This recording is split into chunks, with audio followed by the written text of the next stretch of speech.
Rob, today we would like to see the accessible graphing calculator in action and the Tiger Max Braille embosser, which we want you to illustrate some of the capabilities of both of those tools. I'm especially interested in seeing how the AGC, the Accessible Graphing Calculator, and the Tiger Max can be used in the study of higher level mathematics for blind youngsters, blind students. This is a major problem, major hurdle in the study of mathematics, and the Accessible Graphing Calculator and Tiger Max, in my estimation, are some of the only few tools available to these youngsters and their teachers so that they can master, to be used so they can master upper level mathematics. So I'm going to turn it over to you, and you can illustrate the capabilities of both of these tools, and so go right ahead. Great, thanks Galen. So the AGC, and I'll just bring it up right now, is essentially the accessible equivalent of a handheld graphing calculator for a high school math student. The goal of our product is to provide the same core functionality of that tool for a student taking a standardized test, or calculus, geometry, trigonometry, high school core math courses.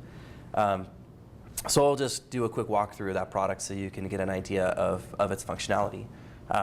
I just brought it up, and when you first bring it up, it comes up to the calculator page, and the voices are turned off. The AGC is self-voicing.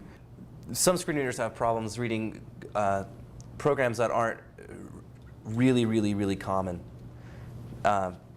So we wrote our own voicing structure for this program. So to turn that on, it's a Control Q, or I can go to the Options menu and turn on self-voicing. And like I said, it comes up to the calculator page. I can do basic calculations here and have the results spoken. We'll do something very simple like 2 plus 2. 4. 2 plus 2 equals 4. For higher level mathematics, I suggest using this Evaluator tab page. Oh gosh, I keep using my mouse. I am mouse dependent, I'll openly admit that. So just again, the Options menu is a way to just navigate through all these different functional areas of the calculator. Expression. So if I go to the Evaluator expression page, I can type really complicated stuff. 2 plus 2 minus 2 exponent 3. Whatever you would like. Minus 4. I hit enter and the results are there. They're also captured down below here on my expression kind of results page. This is totally accessible. Result expression history. So, expression history, that's an intuitive way of calling it. So then a Control R will read that to me. Expression history. 2 plus 2, 2, cat 3 equals minus 4C underscore L by JHT. And I'm going to cancel that. 0.000. 1 equals 0.000. That's annoying. That's reading the graph that is hidden right now.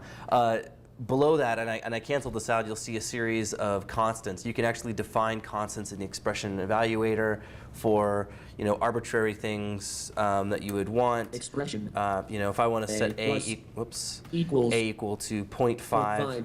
0.5. Now a equals 0.5. So if I have 1 minus a 0.5. Now it's that's 0.5. So I can set up my own constants during an exam or something, or when I'm doing some work. I can calculate a result and then just save that to a constant, so I don't have to remember it. And this is again something that the TI calculators do, which is pretty useful.